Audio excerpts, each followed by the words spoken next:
A few weeks ago now, I traveled out to Oahu, Hawaii, and not just to get this sweet new shirt. I also had the opportunity to interview the command element of America's Pacific Air Forces, and then to hang out with some of the incredible Air Force and Air National Guard pilots tasked with flying the most advanced and capable air superiority fighter on the planet, the F-22 Raptor. Now, I've covered the F-22 for years now, and from an academic standpoint, I really didn't think there was much about this aircraft that could still surprise me. I mean, I've written entire articles about the development of its powerful F-119 turbofan engines, its incredibly advanced AN/APG-77 active electronically scanned array radar, its sensor-fusing avionics, its radar-absorbent skin, heck, even about the radar-deflecting qualities of its cockpit canopy. But it's one thing to understand what this aircraft is capable of on paper, and it is entirely another to get to strap on the gear, to walk around this monster with a legendary pilot, or to have the best seat in the house while F-22s take off straight over your head, with each fighter pumping out more thrust behind them than a fully loaded 737.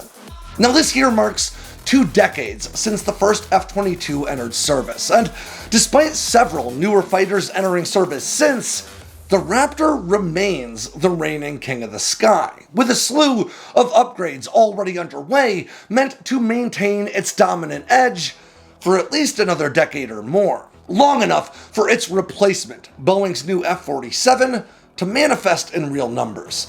But the story of the F-22 is bittersweet. With production slashed after just 186 operational fighters were delivered, the Raptor is an endangered species that's really always lived on borrowed time. The truth about the F-22 is that it is a pivot point in aviation, a line in the sands of history that will come to define all of the tactical aircraft of our era, with historians one day sorting the fighters of our time into 2 simple categories: those that came before the F-22's reign, and those that were shaped by it. So let's talk about the watershed fighter of the modern era, and how it has reshaped our past, our present, and especially our future. And maybe most importantly of all, let's find out what it's like to strap the Raptor on and etch its place into history and the sky with 70,000 pounds of thrust vectoring power. I'm Alex Hollings, and this is Air Power.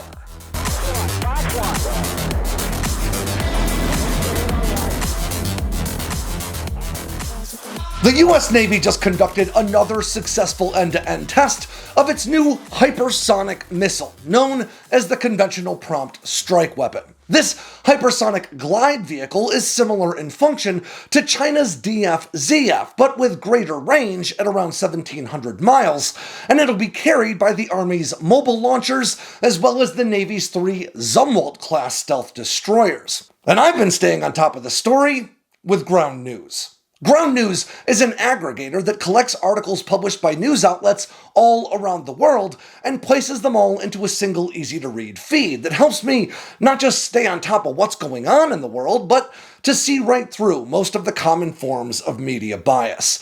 Right here on Ground News, I can see that 22 outlets have already covered this story, with more interest coming from centrist outlets than from those leaning right or left, though right and left-leaning outlets do have a slightly different take on this development when they do take an interest. Left-leaning outlets really tried to highlight tensions between the US and China following this test, with headlines like, "US fires hotshot in hypersonic sea race with China," whereas right-leaning outlets were much more measured in their coverage, with headlines like, "US Navy successfully tests sea-based hypersonic missile launch."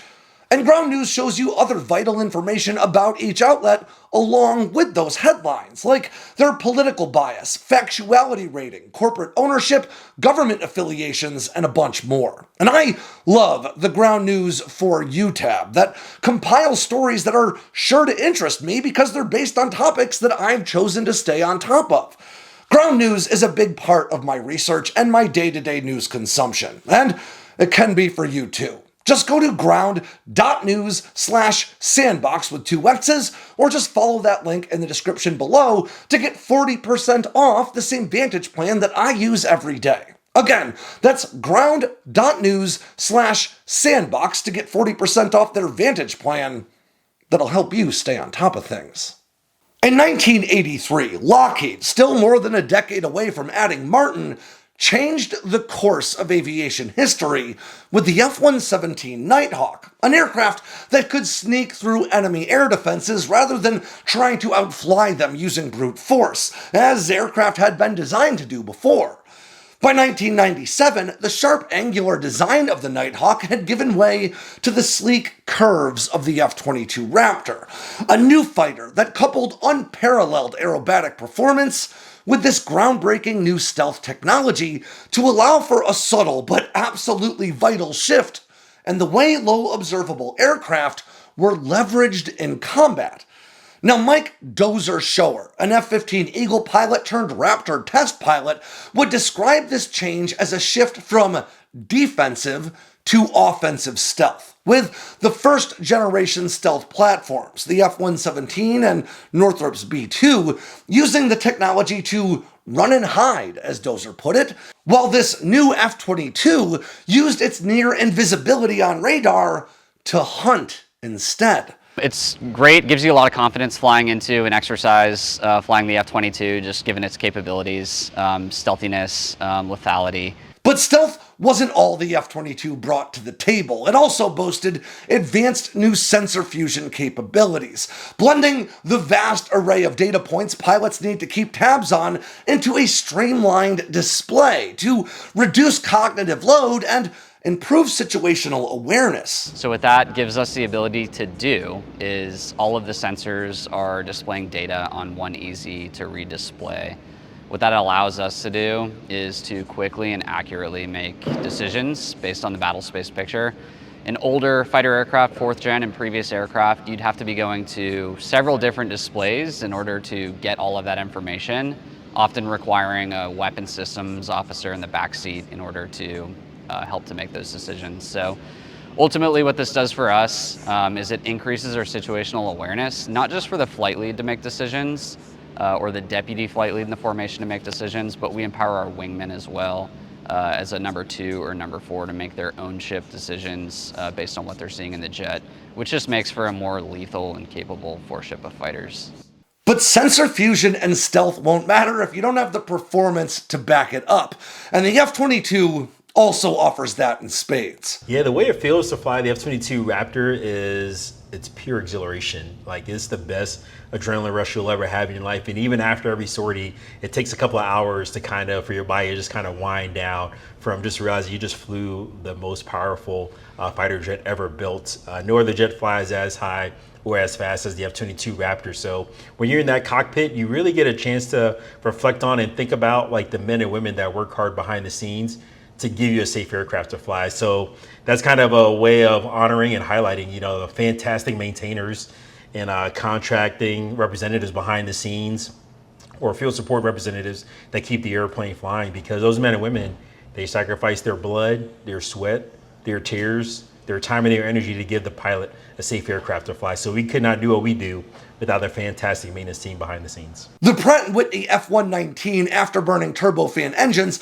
that power this fighter offer reduced infrared signatures, thrust vectoring aerobatic controls, and maybe even most notably, the ability to supercruise to reach its targets. Yeah, the reason why the ability to supercruise is an invaluable capability to have is because while the adversary is expecting a jab, you're hitting him in the face with an uppercut. The ability to supercruise means that you're able to go faster than the speed of sound without using a lot of gas to select, or using afterburner to go faster than the speed of sound, which is the big bright orange and yellow flame coming out the back of the aircraft. So we can go faster than the speed of sound and sustain that without having to go to that higher power setting. So we're able to cover distance at our decision. Now, this monumental shift in tactics and capability didn't exactly come cheap. The F-22 program saw about $32.4 billion worth of 2010 currency invested into its research and development. That's about $47.8 billion today. Now, these figures are so big that they're pretty tough to contextualize, so let's break that down another way. That's enough to buy around 114,000 average American homes. That's enough to house a population the size of Orlando. Or you could buy around 600 F-35s, or almost 4 Ford-class supercarriers for that cost. And that was all before another adjusted $47.5 billion in procurement costs, or the purchase price of the 187 operational aircraft ultimately delivered to Uncle Sam. Now, today, the F-22 Raptor is, of course, recognized as an engineering home run, with Cold War fears of Soviet air supremacy fueling the fires of both design and budget allocations, resulting in a jet so capable that it not only came to define an entirely new generation of fighters, the 5th generation, but even today, 2 decades since entering service, it remains the measuring stick by which all other fighters are compared. You know, it's a testament to American innovation and ingenuity with it being the first 5th generation fighter that's out there. The superior maneuverability. If you've ever seen any of the air show performances by the F-22 demonstration team, it's amazing what that team can do with the jet. It does things that you wouldn't believe a jet should do, so you just got to hit the I believe button. Also with superior logistics as well, where we don't need a start cart to get the engine started and hop around through different locations to get to our final destination as well. In fact, before even reaching service, the Raptor proved it was a cut above anything else in the sky, with Dozer and his fellow test pilots absolutely wiping the floor with the best air superiority fighter on the planet at the time, the F-15. As Dozer would later recount in Bertie Simmons' book F-15 Eagle, his 4-ship formation of Raptors would take on a daunting 12 F-15s at one point and secure victory in less than 2 minutes. So the F-22 can be physically demanding because the aircraft can pull more than 9 times the force of gravity, or 9 Gs. So multiply your body weight times 9, that's what you'll feel when you're max performing the jet, going fast, down low, pulling G-forces. But most of our missions have us up high where you're not always under that type of physical strain on your body. It's more of the mental drain from playing like 3D chess airborne of trying to figure out where the adversaries are at or where you're at in relationship to the mission or the strikers that you're protecting. But it is awesome when you see the team come together and make it happen.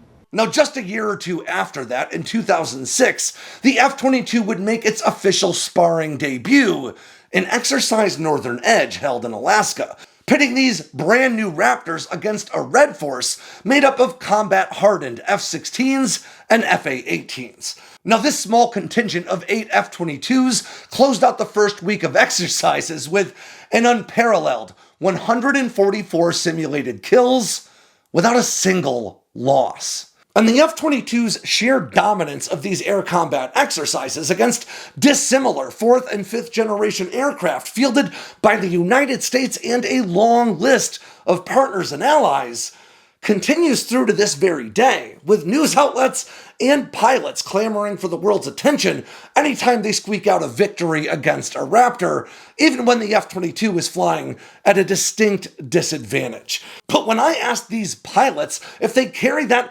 sense of invincibility with them into the fight, both were quick to remind me that the Raptor is just one piece of a much larger puzzle. I think one of the best things that we get out of large force exercises is the amount of integration that we get, not just with other platforms in the Air Force, Navy, Marine Corps, for the United States, but with our allies and partners from other nations. It's so important because in the mission planning and just by being all in the same place at the same time, that's where the friendships, the relationships, and really the trust is built. When we go actually do this for real, it's paramount that those relationships and trust are already in place. That way we can execute the way we would expect to.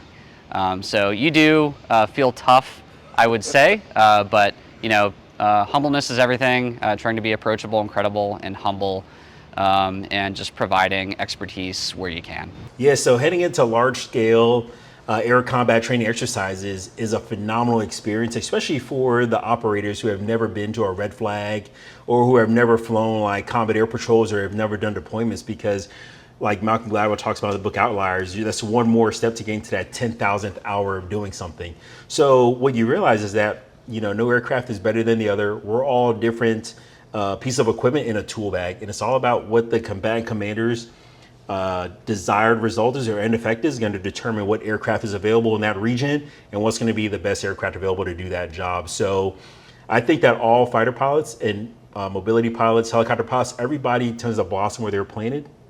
And everybody's like, hey, my jet is the best jet that's out there, and I want to be the best in my jet and to perform with excellence so that we can make the mission happen. The cool thing is that, you really get a chance to see the interoperability across the sister services and with our joint partners at these exercises. And we get a chance to share best practices while we're all kind of, cracking jokes on each other about, hey, who's better than the other. But at the end of the day, we're all fighting for the same thing. The Raptor's sheer and unprecedented dominance has made it a legend in fighter circles ever since. But the program's immense price tag, coupled with the fall of the Soviet Union that it was designed to deter, saw this fighter's production numbers cut so short that the platform was, to be honest, always doomed to a relatively short service life.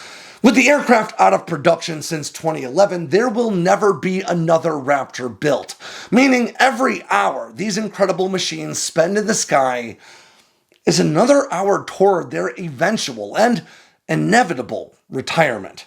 But don't let that fool you into thinking this aircraft has an expiration date. The truth is, the F-22, 2 decades on, is continuing to get better every day. And chances are good it'll keep getting better for some time to come.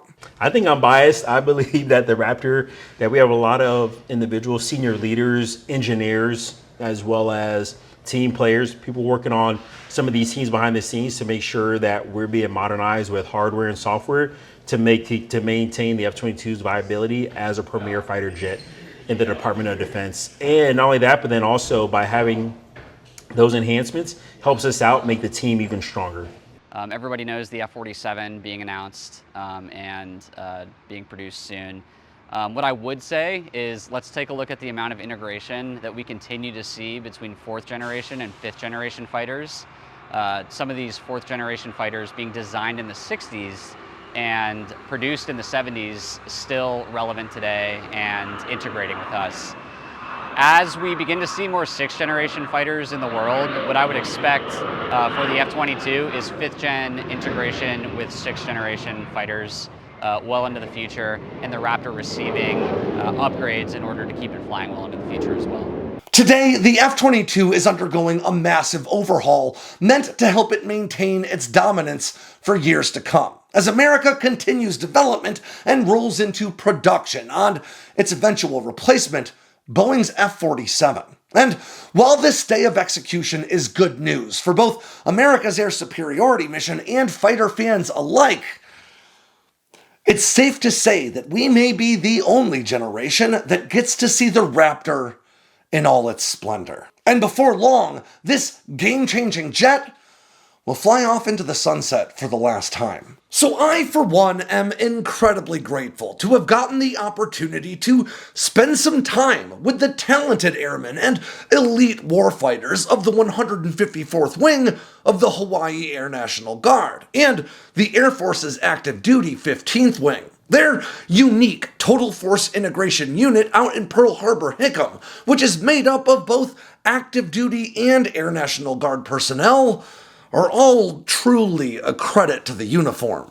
I want to express my sincere gratitude to the airmen in public affairs, maintenance, the fuel technicians, and of course, the pilots who spent some time with me, who shared their experiences operating this aircraft, and just how special it really is. But rather than giving me the final word, let's turn it back over to Loco, because to be honest, I could never do it as much justice as he could. I would say the most valuable capability of the F-22 Raptor is the team of men and women behind the scenes. Obviously, mission first, people always in. You need people to make the mission happen. So everybody from our Lockheed Martin mission planners that work in the back, to our ops support personnel to make sure the paperwork is good to go for the pods to fly, to our scheduling team. So everybody is invaluable to making this happen. So I think that's something that doesn't get mentioned behind the scenes, because a lot of times people see the end result, which is the Raptor flying, but man, it takes a team and a village to put that aircraft airborne. And with that ends yet another edition of Air Power from Sandboxx News. I'm Alex Hollings. Make sure to swing by sandboxnews.com today and every day for all the latest in news, entertainment, and now merch from all around the force. If you got anything out of today's video, make sure to click like and subscribe below, and leave me a comment so I know what I should cover next. And of course, don't forget to tap on that bell icon so you never miss a drop from Sandboxx News.